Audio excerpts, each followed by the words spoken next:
Hi there, my name is Peter Vox and welcome to an interview session with the one and only Darren Constable. Now, Darren was a contestant on this year's Voice 2021 on Keith Urban.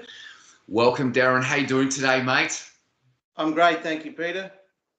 Nice to have you along, mate. Thank you very much for dropping by. So without any further ado, let's get stuck into this Q&A session here. We're going to be giving away as well too today one lesson with Vox Academy and also a career guidance itself as well too. So we've got the winner contestants here today as well. So we're going to announce those winners question session. They can see a dog, not that happy about being locked outside. He's actually happy being out there. He's barking at the sky. I think it's a sunny day. That's what he does. Sun is shining. He's letting the world know. All right, mate. Now, as we all know, you were on The Voice 2021 on Team Keith Urban. Before we go in and discuss your personal experience on The Voice, please give the viewers a short rundown on your artistic self and where and when it all began and what brought you to right this very point in your artistic career. Well, that's a big one to put into a small nutshell. So I started singing at around the age of 14. I started, I'd done performances and stuff at school, as in primary school and that kind of thing. And I always loved rock and roll, and I discovered Kiss when I was about 9 years old. And that was probably my first big rock and roll band that I just adored.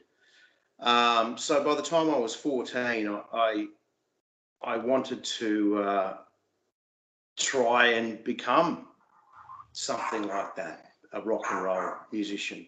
So I picked up a guitar. I met some friends at school, and we would have sleepovers and record exchanges and record sessions at home on the weekends, and slowly that became better and better. And for some reason, I don't know how it happened, I just ended up being the singer.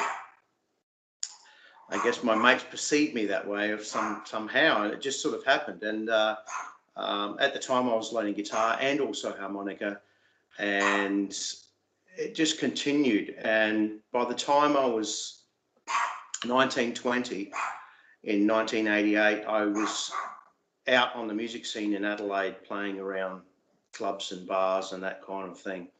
And I joined a band at the time. I auditioned for a band. A singing teacher of mine actually said, there's this band looking for a singer. And it was a three-piece rock band, guitar, drums and bass. The guitarist was the singer. He was having trouble keeping his voice healthy, singing every night. So they auditioned me and I got the gig. And that band was called the Iceman. And I was probably about 6, 7, 8 of the members years younger than these guys. And they were sort of established and, a bit more pro level than me. And I sort of jumped into this band, which was great because I was working, and I had these sort of older mentors above me and met a lot of the people on the scene through them, and that really kicked things off. Later there, Original band or a cover band?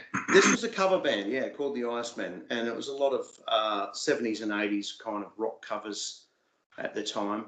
Yeah. And you were gigging around Adelaide? Around Adelaide and the country areas of South Australia. Yeah. And that was it basically with that band. Now the guitarist, school teacher, music teacher, and he went off to do his country service with his wife around 1991. And so at that time I formed I decided what I'm going to do now. I formed a Guns N' Roses cover band called Appetite for Destruction. And we started late 91 with that, and that went off anywhere between 300 and 600 sort of capacity crowds at shows, and Now, sorry, very a Guns N' Roses cover band, was it? Guns N' Roses, yeah. It was called Appetite for Destruction. Yep. And that band really gave me legs to travel nationally. We played all the capital cities around Australia and toured our state, into the country areas and everything like that. So that was a load of fun. That band continued until 1995. And I was also doing a stripped back acoustic band at the time called Unwired, which was like 2 guitar players and a drummer, no bass. And basically the drummer would adapt a sort of more percussion style to go with that acoustic format. And it proved really good. And we ended up getting opening supports for Billy Thorpe and the Aztecs and the Angels and even Chocolate Starfish at the time. They were big in the 90s, and we opened for those guys. That was other bands as well. That once again was a cover band, yeah. We did play some originals in there. There was probably about 5 original songs that we did perform. Yeah. Amongst covers, and a lot of the covers were, the original concept was to play Led Zeppelin and Guns N' Roses music stripped back acoustic. Yep. And we sort of changed them slightly, some more than others, to accommodate that format, and it proved really successful.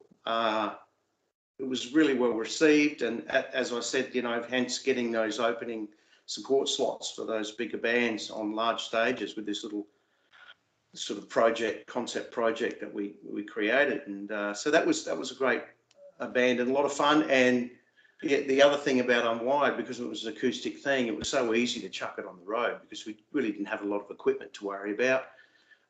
Small PA and acoustic guitars and a little tiny drum kit. So it was a good little band to be able to tour with. Yep. After that, I came to Melbourne in the 90s, and I worked with a guy called Jed Starr, a guitar player who'd been in bands like Killing Time and Star World, his own project, and then I worked with John Stevens, and I always loved his style, great guitarist, and I came over to work with him in an original project called Ook, OK. Also in Nick Barker's band as well. Yes, Nick Barker, exactly. And I basically came into that, and they were already working at the time. I actually replaced a guitarist, believe it or not. I wasn't the singer. I replaced the rhythm guitarist and was singing backing vocals. And I guess that's the reason they did there's a lot of harmonies in this band, and they wanted a strong singer to be able to cut really good, strong backing vocals. So I was with those guys for about 1.5 years, and Jed ended up leaving the band, and I think that was the essence of the band because he was very much carried a lot of weight with the songwriting. And when he left, I thought, well, that's that then. But with that band, I was thrown straight into the Melbourne scene. I was playing all the top places, the SB Front Bar and the Punters Club and Public Bar and the Avalon, all of those great old venues, and so it was really cool because I'd sort of just walked into it, and there we were running, and the band it was a very respected band at the time. Meg Herbert was the singer, female singer, Meg Herbert, her name was and is, and it was really good music. And it was a learning curve for me because it was the first full-on original project that I'd been involved with. We're recording in the studio, we're playing. I was working a day job. I tell you, I was burning the candle at both ends at that time. I was, always trying to find, half an hour to get a quick sleep in. It was insane. When that disbanded, I decided to go back to Adelaide, and that's when I started Wormwood, my original band, and we wrote for a couple of years, from 96 to 98, and it was a 3-piece band. It was actually the guitarist from the Guns N' Roses band who decided to play bass. We played around Adelaide and recorded a lot of live basement sort of tapes on a 4-track machine, that kind of thing. Very simple. We recently did a reformation after 20 years for the music festival in Semaphore, Adelaide. Did 3 shows, and that was a blast. We do have a plan to get in the studio and record those songs properly, so for keepsake, but that hasn't yet happened. So that was in the 90s when that was happening. And then in 98, I got a call from a drummer friend of mine who'd been touring internationally and said, are you interested in joining a band to go and do a contract in Dubai at the Hard Rock Cafe? And I'm like, where? Dubai, where's that? You know, 98, right? And he explained, I'm like, okay, the Middle East, wow, okay. And off we went. I said, yes, let's do this. You know, it was a 5-piece band, and off we went. And that was a 3-month contract. And from that contract, we went on to, we actually got a gig in Kazakhstan, believe it or not. There was the food and beverage manager at the Hard Rock Cafe. And he said, I need a band for New Year's Eve. Can you come to Kazakhstan? Oh, another one. Where's that? You know, so we did this gig in Kazakhstan. It was pretty amazing, coming from the desert of Dubai and going to Kazakhstan at Christmas time with, you know, knee-deep snow and minus 13 degrees. So yeah, we came back after that, and I continued with that. I went to China, I went to Morocco, I went back to Dubai over and over and over, and I clocked up 15 years of working internationally on that circuit. Darren, just one question with that. When you were contracted in Dubai for the Hard Rock Cafe, how many days a week were you doing? Initially, it's a 6-night-a-week kind of thing. Okay. And we were contracted to one venue, whether it be a Hard Rock Cafe or a hotel or a club. And it's usually, for most bands doing that circuit, it'll be a 6-night-a-week thing with 1 day off. So it's pretty full on, because you get that 1 day off, and when you're working nights, and it's quite tiring being a frontman singer, by the time you wake up and get into your day, the sun's going down and the day's over and it's time to go back to work, you know. It's quite grueling. Just with that, were you doing 3 45-minute sets? Yes. Yeah. With just quickly just go on that and just go off to the side a little bit. What were you doing to keep your voice during those grueling 3 months, 6 days a week is Well, yeah, initially it was new to me to go into such a heavy workload, and sorry about my puppy out there barking at the sky, if you can hear him, but he's having fun. Initially, I wasn't used to such a grueling sort of schedule, so I wouldn't have cold beer after the gig. I wouldn't have cold beverages during the gig. I would try and drink a lot of water. Water is for a singer is just a lifesaver.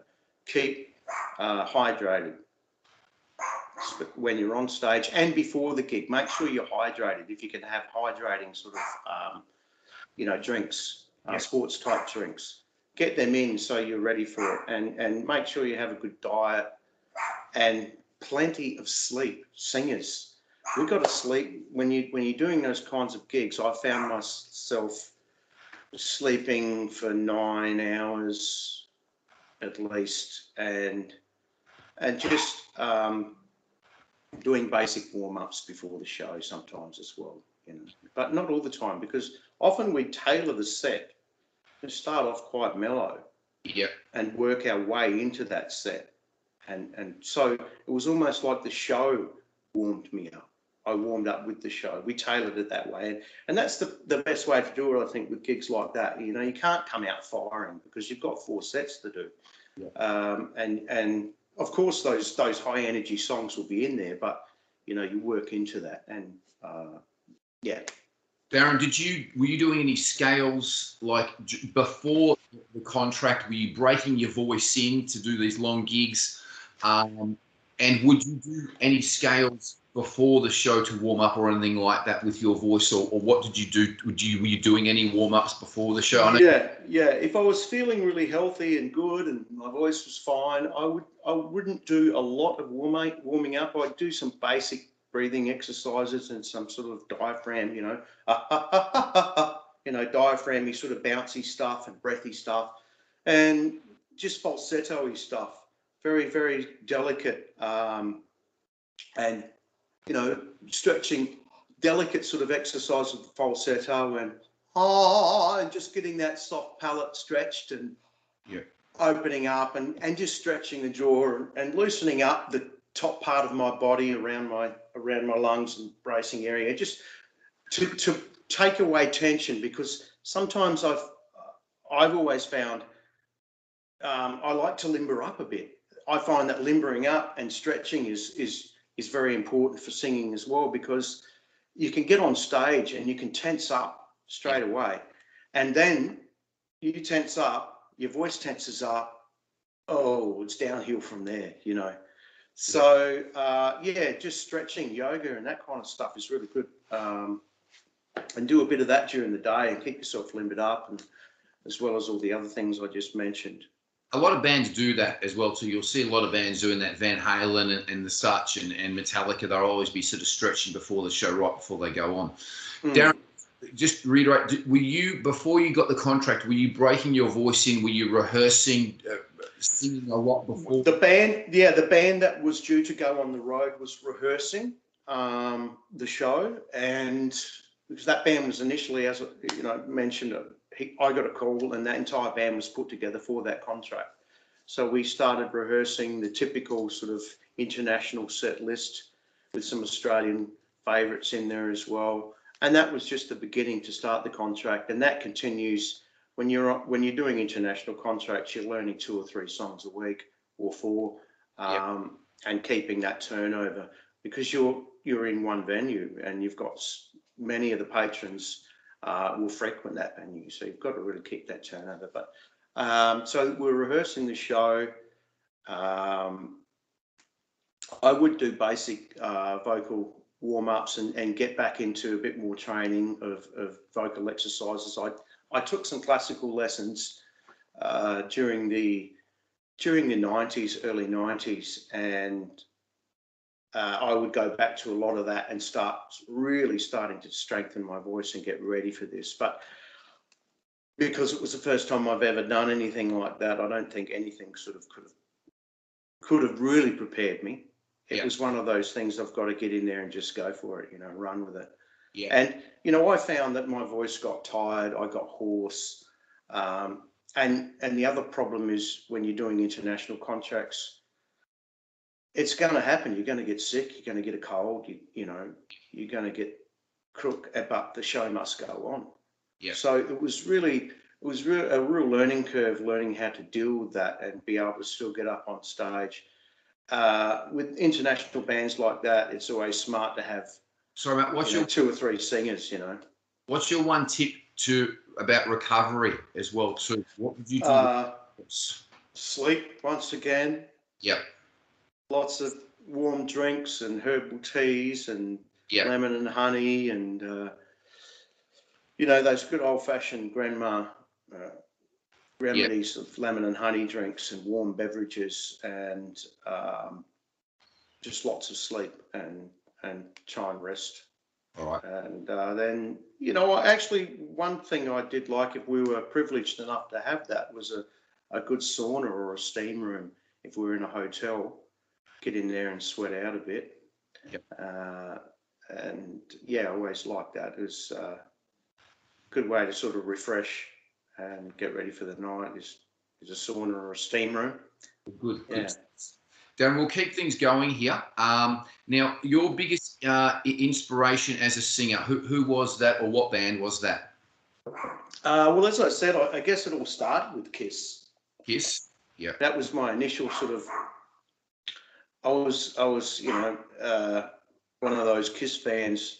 People don't really understand that we were fanatical Kiss fans, and we'd have posters all over our bedroom walls, and we'd be mad about not just the music, but the whole characters of Kiss, and we know them all by name, and we were into the paraphernalia. We were into the Kiss bubblegum cards and the Kiss ice creams and the Kiss makeup kits that you could buy, and it was insane. And the dolls. Did you have the dolls? I had the dolls. I had it all. I loved it, and I still do. I mean, I've got all my old Kiss vinyl up there, and you know, when you put some of that old music on, it'll take you back to that feeling of when you were a kid and a Kiss fan. And there's certain magic that's really hard to explain unless you were there and you were part of it. Yeah, exactly. Yeah. Your favourite singer? Who's your favourite singer?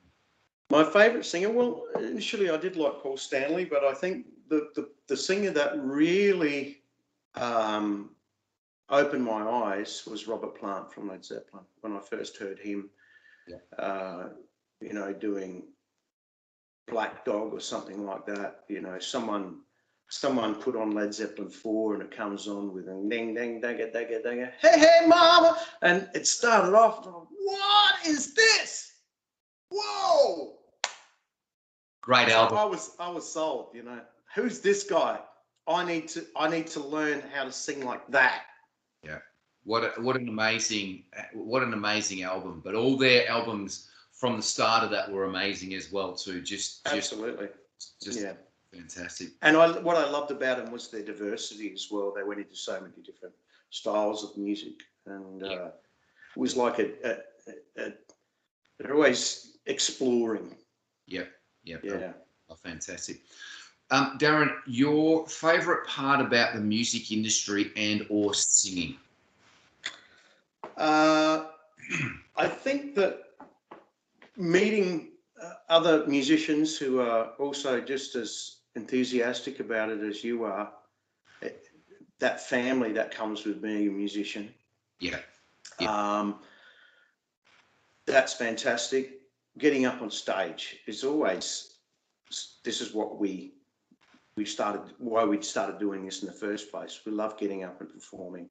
Yeah. We love being able to put on a great performance and get a good reaction. Then the other thing that I wanted from music, and it gave me, was to be able to travel. Yeah. And traveling, music taking me to different lands, as it has done. Places I probably would never have gone to if it weren't for music. Yeah, exactly. Particularly. And I've met so many people. Yeah, and I've met so many people along the way. I've made so many friends all over the place, all over the world. You know, that I would not have met if it wasn't for music. Yeah, fantastic. And all of these things it's just amazing. Very, very true. We're going to get into some questions now, specifically to do with the voice. Okay. Sure. Yeah. We put out a little bit of a competition. Now we've got some winners. We had a lot of questions that come in. We had a lot of people that were really wanting to know about Keith Urban and what it was like. And it sounds like a lot of the questions that we had were thinking that like you were hanging out with Nicole and Keith in their house. Contracted and you can't say a lot. So we'll just let you say as what you need to say. But we're going to go into the first competition winner here. And the first competition winner was Suzanne R. Reedy.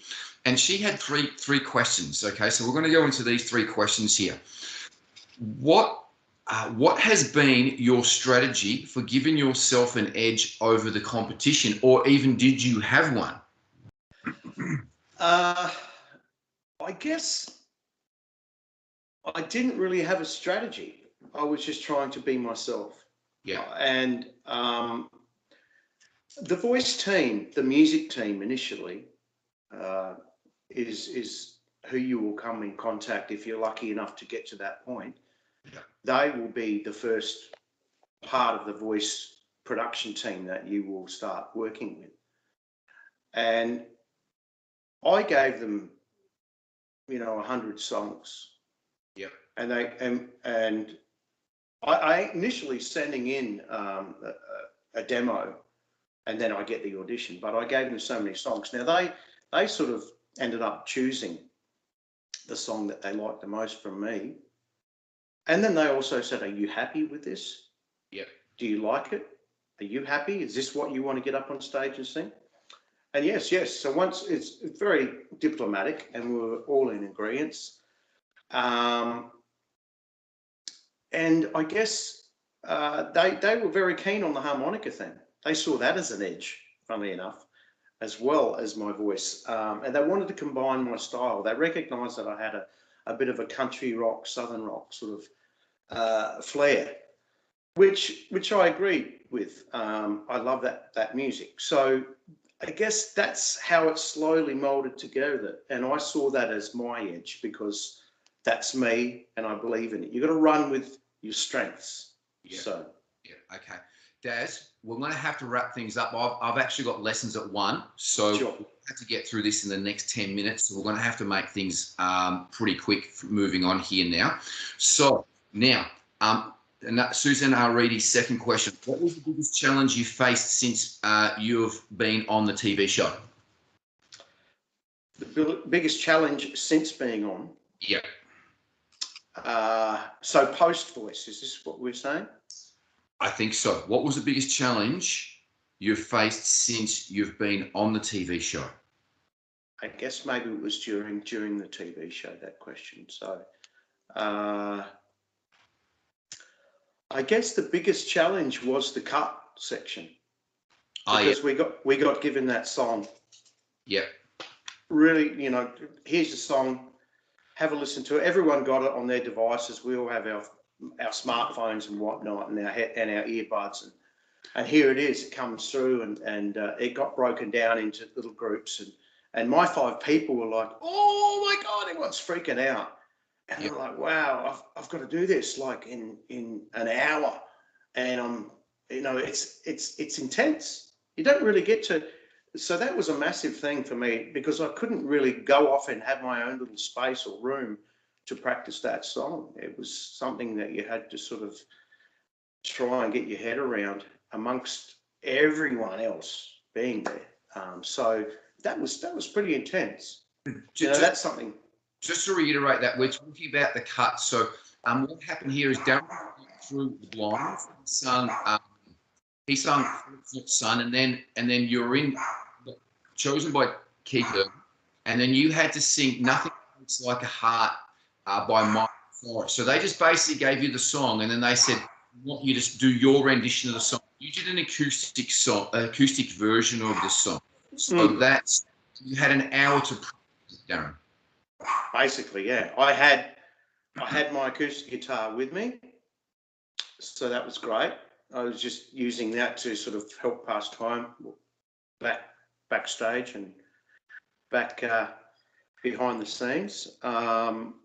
So I thought, okay, it's a sort of a country song, so I'll try and give it a bit of my edge, and I tried to design a bit of a what would you say, a Johnny Cash meets Roy Orbison sort of approach to this song with a lot of vibrato and.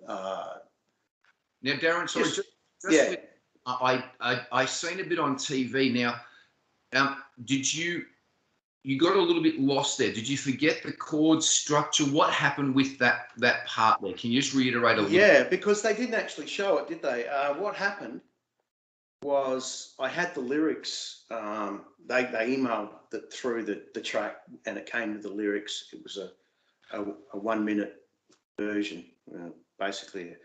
A couple of verses and a chorus, and I got the lyrics. Everyone got their lyrics printed for them, but it was really small, and I put it on the music stand, which was there, and Keith was there, right there, and I've got the lyrics, and I sort of looked up at Keith to see how he was receiving, and I looked back at the lyrics, and it was just like black. And I went, "Oh no!" I couldn't. I just well, okay. I sort of went blah blah blah. Love, love, love, whatever. I sang some words and I picked it up again. It was a little stumble, but I picked it up again and I finished the song. I didn't stop the song, but it was just that the situation itself was so intense. Yeah. Yeah. Because I wanted to know what happened with that, because I haven't asked you about that particular situation, because on the blinds, I just basically showed you singing and then said, I got lost, and then that was it. Then they moved on to the next contestant. So very interesting part there. The next question here, what was the most significant thing that you have learnt whilst working with Keith Urban, and how it has changed your perspective moving forward? Well, it was very brief. You know, I got to the cut, and that was that. But initially, it was a meet and greet quickly after the blind performance, and then didn't see him again until the cut. Okay. So normally, you know, people that the Voice fans would know that if you turn a chair normally in the old series, you're going into the battle round, and you will get one-on-one, training with your coach, but that didn't happen. This was almost like the cut was like, it's up to you to come up with something again quickly and give it some sort of essence, and then bang, out comes Keith. Righto, Darren, you're up. What do you got for us? So, that's Keith did. I would say he did tell a couple of stories and had a good chat with us when he came out and said how proud he was and why he chose us. He thought that we all had a very much an Australian essence about us too, and you know he kept saying that he, you know, being an American sort of resident nowadays for so many years, he's very passionate about Australia and he loves the whole thing. He's Australian, so he was saying, just reminds me of Australia. All you guys have so much Australianism in you, and da da da. And he went on to tell a few stories about being nervous and trying to make us feel better before we did our cut performance. He told a story about himself losing his voice on the road. He was in the middle of a tour and he was brushing his teeth literally to go to the gig. He was ready, you know, and suddenly he felt this sort of tickle in his throat, and he went to speak or warm up a bit in the hotel room, and his voice had gone. And the story went along, and he ended up having to cancel the whole tour and reschedule. He basically, the audience. Yeah, I'm not sure. His voice just went, and literally at a time where the audience would have been walking into the venue, you know, taking their seats, and so pretty full-on story. He said, "Yeah, I was so devastated, you know," and so that was a cool story for him to share with us. Yeah. We'll keep it going here. So Nathan Jack is the next contestant winner, and Nathan has won your prize, which is a career session with you. So Nathan will be in contact with you, and he has a two-part question as well too. Part one, what is your usual vocal practice routine? And two, did your routine change when practicing in The Voice, especially given the quick time constraints to learn songs?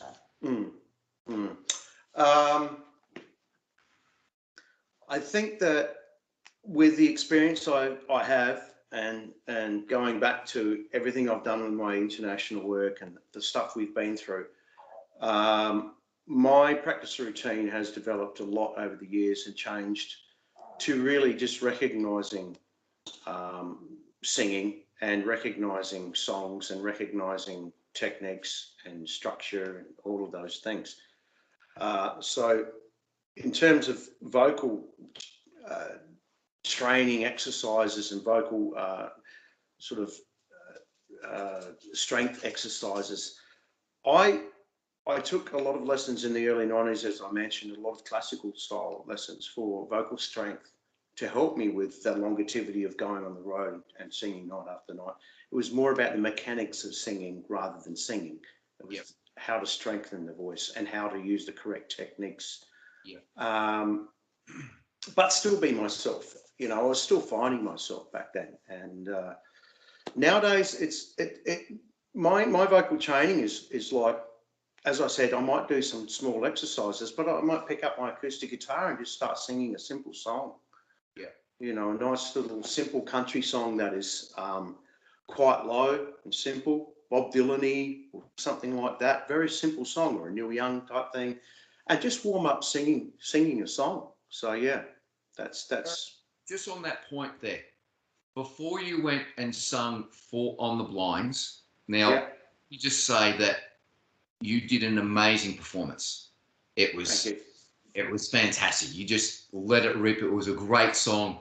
Showed, you know, your middle to lower range, and then just went up and had that higher range and just really let it have it there. It was actually, you owned the stage, you had the guitar, you moved around.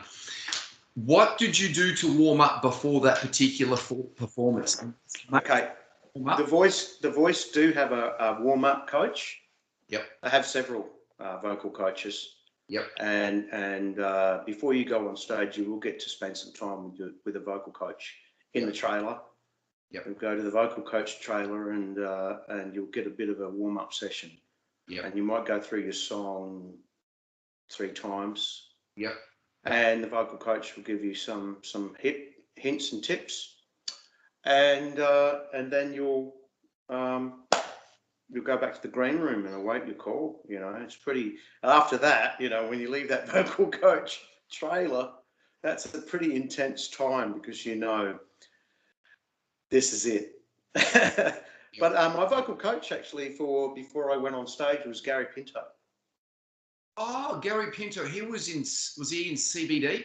Yes. Yep. Lovely man, and really, really inspiring too. So they've got a great team, and they really do.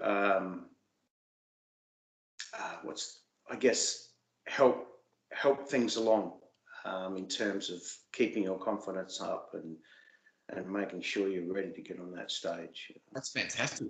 It is. Okay, let's. I'll go to the next question here. Now, your journey on getting to The Voice, a little bit unorthodox. Are you allowed to speak about that? And what was your? We just gone over preparation and nerves and singing up on stage just then. But what was your journey on getting to The Voice? What did you send files in? What was your process, Darren? Well, my wife, when we got back from Dubai in 2017, we were watching The Voice, and my wife was, "Oh, this is great, you know, you should do this. You could do this." And I'm like, "You serious? Really? You think so?" And I thought, yeah. And she actually submitted my initial application and grabbed some just files, like video footage from Facebook, from YouTube, stuff floating around everywhere. There was a version of me doing Ray Charles, I've Got a Woman. And it's sort of like my own version, but it's sort of a bit like the Honey Drippers version as well, with Robert Plant singing it. I don't know if anyone's heard that. There's a version out there from a band called the Honey Drippers, Robert Plant singing I Got a Woman, Jimmy Page on guitar, and all of that's great. And so I sort of made my own version with a lot of inspiration from the Honey Drippers, and I was performing that in Dubai on acoustic guitar, the stop box and harmonica. This is what one of the coaches, or one of the, not the coach, it was one of the members of the Voice music team saw, and he contacted me. He said, "Oh, hey." Sorry, Darren, was this in 2017, are you saying? No, this is when we initially saw it, but by the time my wife submitted my first audition application, and it was, so what are we now? We're 2021, The Voice 2021. So it would have been The Voice 2019 by then. And I was like, I was busy with trying to get re-established again in Australia after being overseas for so long. And I didn't follow up on it. So in 2020, they contacted me and said, "Look, we've got your audition from last year. Why didn't you come?" Oh, I don't know. And they said, "Well, you've got to come because we love your voice." Wow. And all right. Okay, I'm going to do this. So I went to the audition. I got the audition in Adelaide. I went to the first audition and met the people on the voice team, music team in the audition room. It was a great day, and once I walked into that room and met those people, I realised I was doing the right thing. Like, the people involved with the voice are really inspirational. They're really, really cool people. And that just sort of, I walked out of that after they said, "Yep, you're through." And Darren, what did you do in the room? Did you sing songs? What were they doing? We talked for a bit. We had a chat. They asked me a few questions about myself. I sang. I had my acoustic guitar once again, and I sang a bunch of songs. I had, once I got the audition, I had a bunch of songs, a list that I'd submitted, and they actually randomly called a couple of them out from the list. So that sort of kept me on my toes, and I would just sing a bit of that. I did have a couple of songs specifically prepared, but then they just threw a couple of randoms at me. From the list? Yeah, you've got to be ready for that. You've got to be ready to respond. So then you got through, and then what happened after that, Darren? Well, then it goes to the next process, and that is demoing and working on working toward, because that's it. You've got through the first audition. You haven't got the blinds yet. You're not there yet. Yep. You've got a long process to get through. Yep. And this is where the sort of screening and testing starts happening, and you've got to start recording demos. They'll ask for demos from your list. We want to hear you do this song, this song, this song. Send these 3. Now send these 2. Here's a song that we've chosen for you. Try that one and send it back. Darren, how did you record them? On your phone, face? Yeah, look, you can just do them on your phone, like use the voice memo application. Yep. You can have a backing track, like a karaoke backing track, and just sing along with that on a voice memo. They're not after anything too professional. They just want a basic demo, so audio demo. So I was doing a lot of that. There was a lot of back and forth with demos. Yeah. And then there was a lot of send through some photographs of, they start going through all of that. And there's a lot of process of starting to collect. Yeah. And you still don't know whether you've got the blind yet. Yeah. You're going through the motions, and it's a big thing, and you've got to be patient, and you've got to work with them. And this takes, there's a lot of months of preparation before you know that you're actually accepted into the blinds. And then what happened? What happened after that? I went to Melbourne to do what is called a key check. Yep. We had, through all of the demoing process, my song had been chosen, which was Fortunate Son. I went to Melbourne, and there were other people there who were at that same level doing the same thing. And what happens there, the music team is there once again, and we go into a room and we demo it. What's a key check? A key check is basically finding that key, the original key of the song, if it may be. You may have already changed the key yourself to something that's more comfortable. Yeah. But what they are doing, they are assuring that key is perfect for your voice. Yeah. Yeah. So I sang Fortunate Son in the original key of G, and they were happy with that. I was happy with that. Then they suggested this all happened there. The arrangement for the blind performance happens at the key check. So all of the arrangement starts to how we're going to do this. We've got 90 seconds to make our our blind performance, how we're going to make this exciting, and that gets designed. And so we did that together, and we, with the whole voice music team and myself, went through the design of the arrangement, and then that gets recorded, it gets demoed, it gets sent back to you, and then you eventually you'll get a band version sent back that you can work with and get prepared, you know, for your performance. Yeah, and practice at home. Mm-hmm. Yeah, excellent. Now, are you I just want to backtrack through that there. That was very informative. Thank you very much. That was, Well, I think that the viewers are really going to know that there's not just, you just don't roll up and it all happens. Are you allowed to elaborate on what happened in 2020? Because you actually were meant to be on The Voice in 2020, but it didn't. Are you allowed to elaborate on that or not? Sure.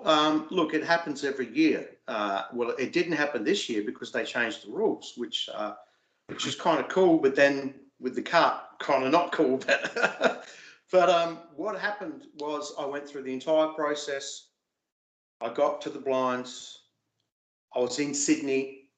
So this is in 2020. Was it this is 2020? Was it? It was 19, was it?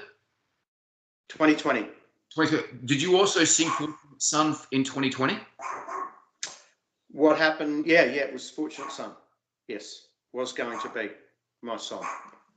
And I was there, and it got my performance was basically scheduled for the afternoon session of the last day. And what happened was, basically, to cut the long story short, the teams got full. And this is to go and perform for the blinds, you're saying? Yes. Get ya. I understand that. The teams were full, and then that was it. The teams are full. Done. And they came back and they said, "Oh, we're so sorry, Darren. Please come back next year." Yeah. They give everyone that doesn't get the opportunity to get on that stage back with the old rules. I'm not sure how they'll do it next year either. You know, they did things differently this year, as everyone knows.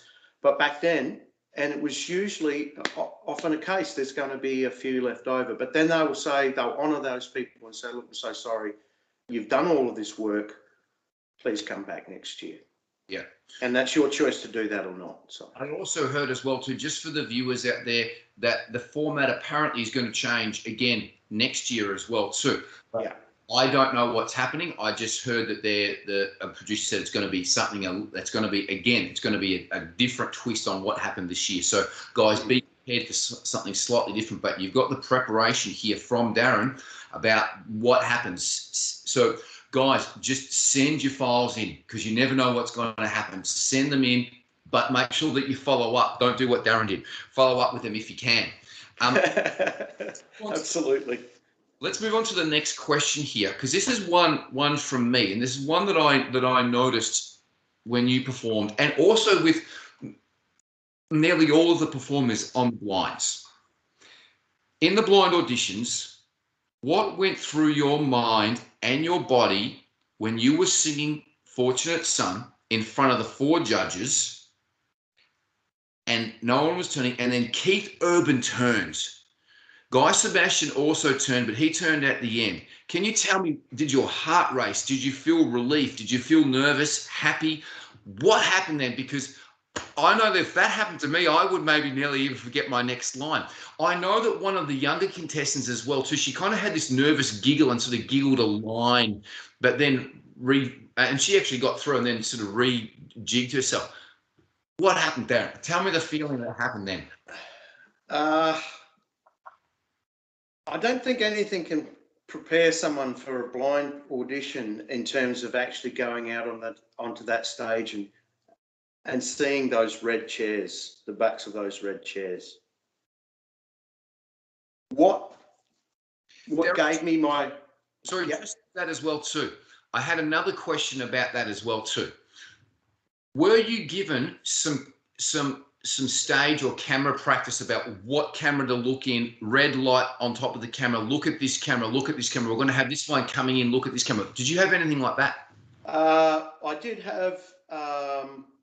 obviously, where my microphone is placed correctly on the stage. from the production team. At the front of the stage, there was a place for me to walk and stand afterwards when I talked to the coaches after my performance, whether I turned a chair or not. And that was it.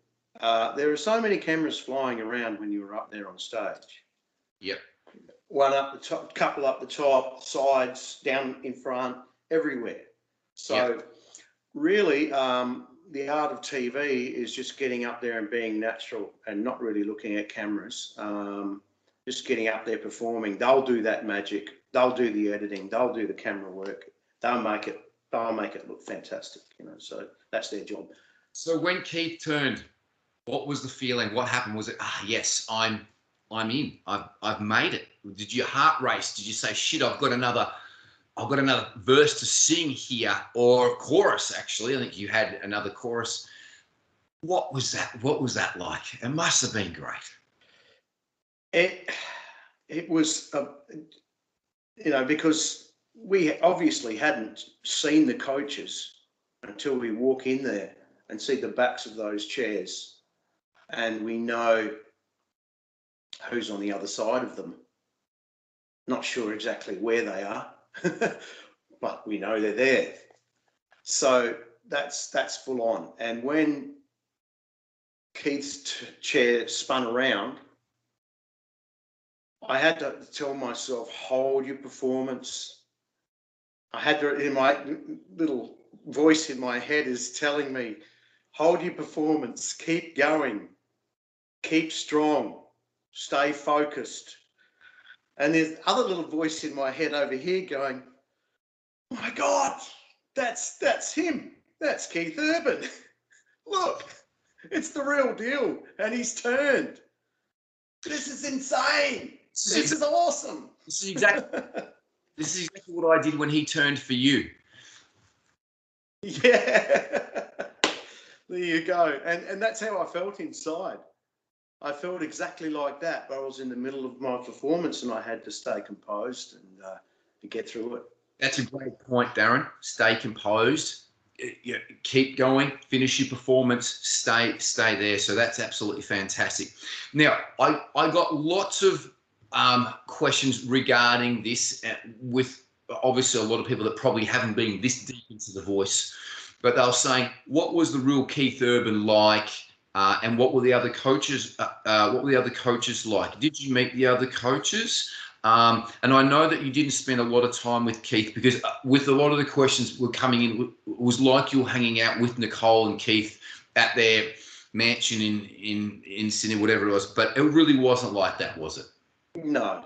It's a very busy and tight schedule, and being a part of The Voice is, as I said, is a fantastic experience, and it's amazing working with the entire machine that it is, and everyone is under that same sort of schedule, including Keith Urban, including all of the coaches.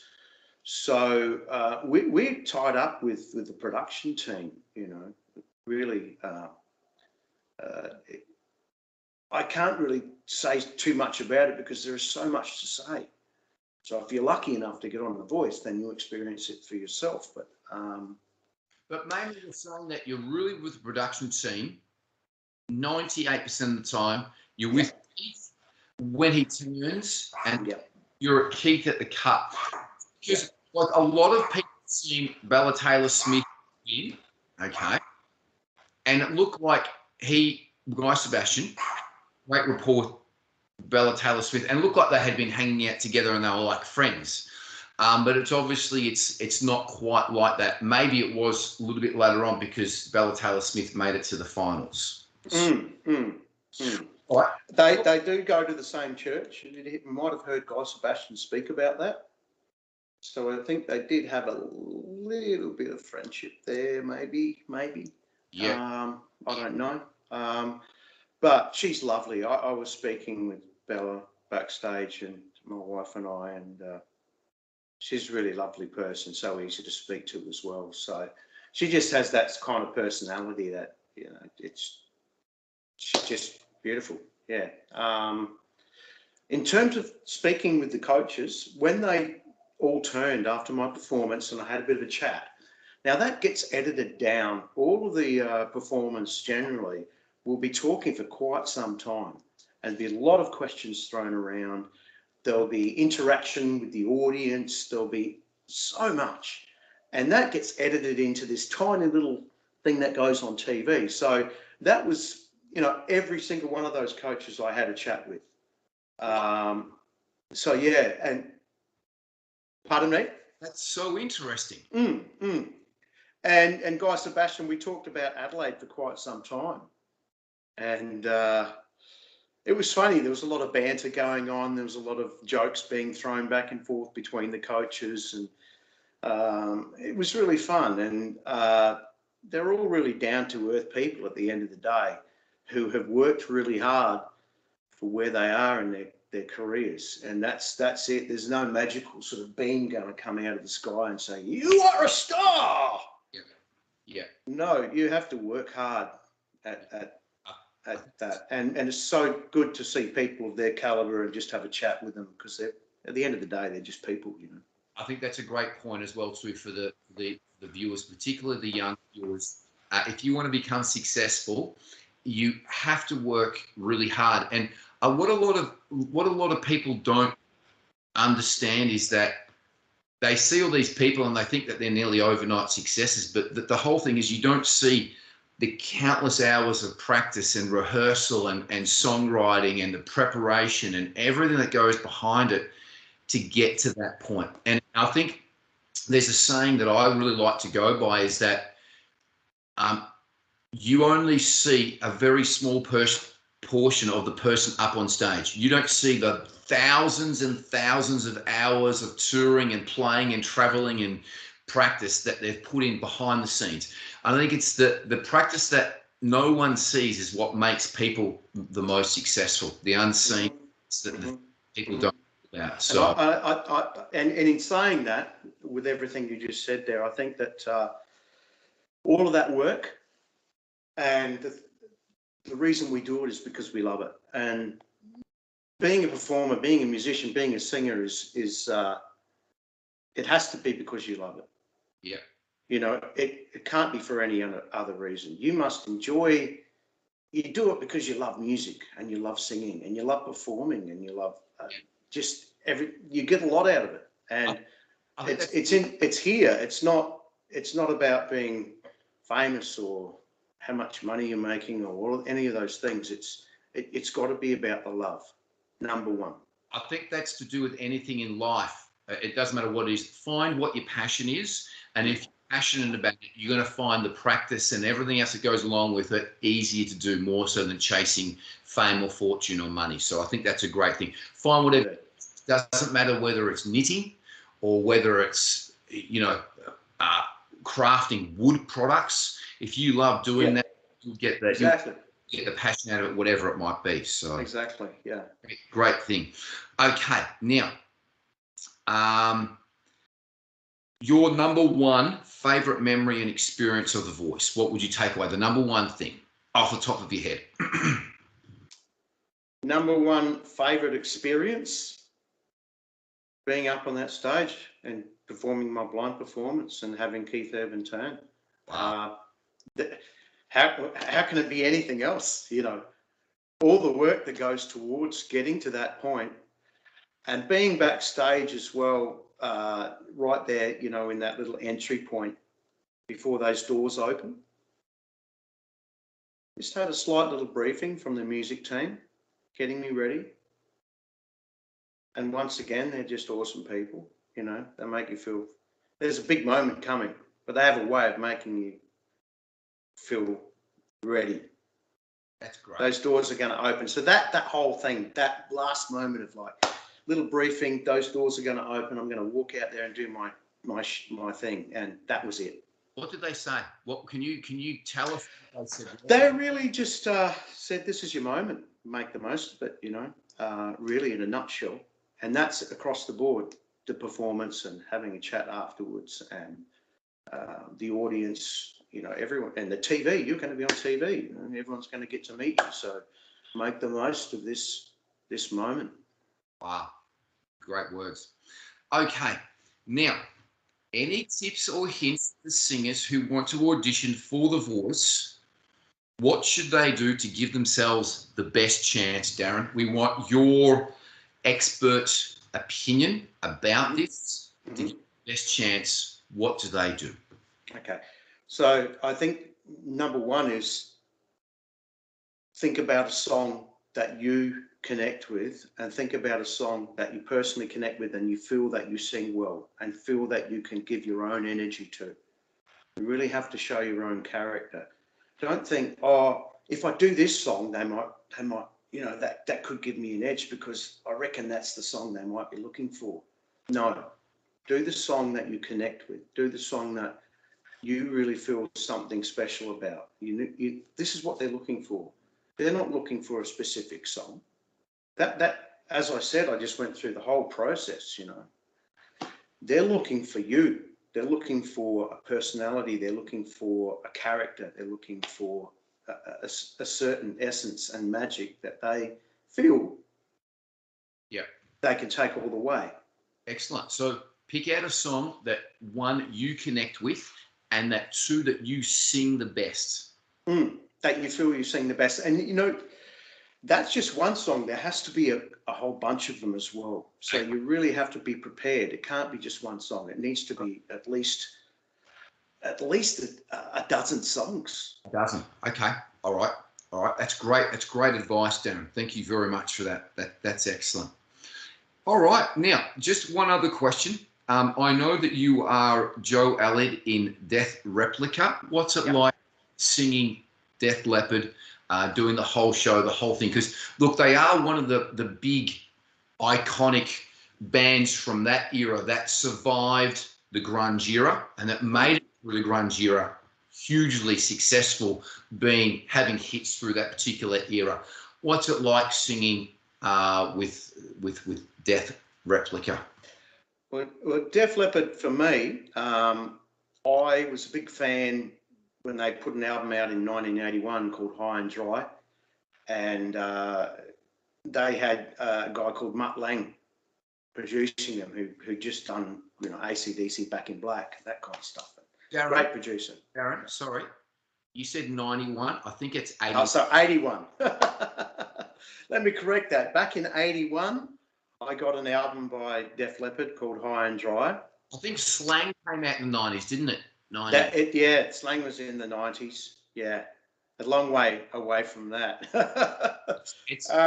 Let me say, guys, that the High and Dry album. Did that have Me and My Wine on it? Yeah, Me and My Wine was an actual sort of added-on single. It was more like a B-side, and it wasn't actually on the first album. I think that the reissue of the album included Me and My Wine, but it wasn't an official track on the original album. It had Let It Go on it, didn't it? Let It Go, High and Dry, another hit and run, and the big single, which was Bring It On the Heartbreak. What an album. Album. Yeah, insane. And I loved it. I was like, wow, this is just good rock and roll. And I love this guy's voice, And then when the next album came out, which was Pyromania, their sound started changing. They started including like keyboards and synths, and it was the 80s sort of era, and I lined up to get that record. It was like, as soon as it hit the shelves, I was a Def Leppard fan by then. And so those two albums, mainly High and Dry and Pyromania, I was a big fan. And it was a big influence on me. And it was funny because I got in contact with Def Replica. They were looking for a singer. And I spoke to Mick Marshall, the bass player. And great guy. Nice guy.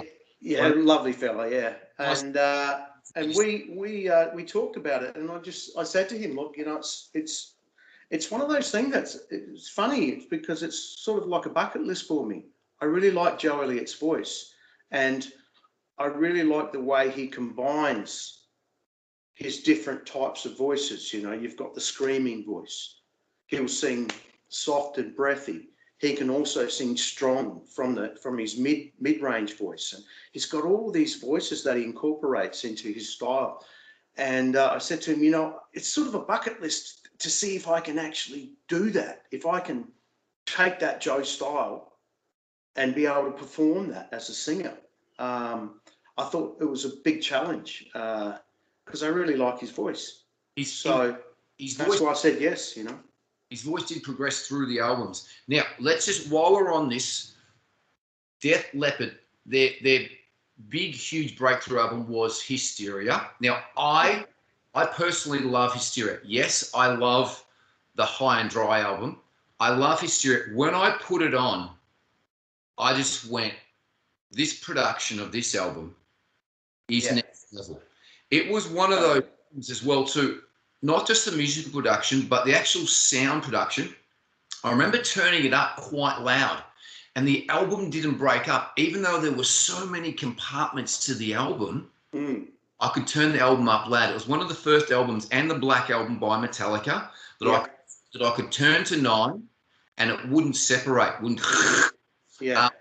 but I was blown away by the whole album. I just went, wow. And it took me a couple of days to process it. And I just think, this is great. Just the production songs that he's... It was so good to see them come back with the drummer, you know, lost his arm as well. He had to relearn, you know, everything. It was just, they'd been through so much, Def Leppard, and they managed to hold their ground and continue. And, you know, you've got to hats off for that kind of thing as well. So, amazing. Mate, it's been absolutely fantastic talking to you. It really has. You've given us, I think the listeners, a lot of insight into the industry. You've got 33 years of professional music entertainment advice that you've laid upon us here in an hour. Thank you so much. Is there anything else that you want to, any nuggets, words of wisdom that you want to leave the viewers with here before we sign off here, Darren? Words of wisdom. Words of wisdom.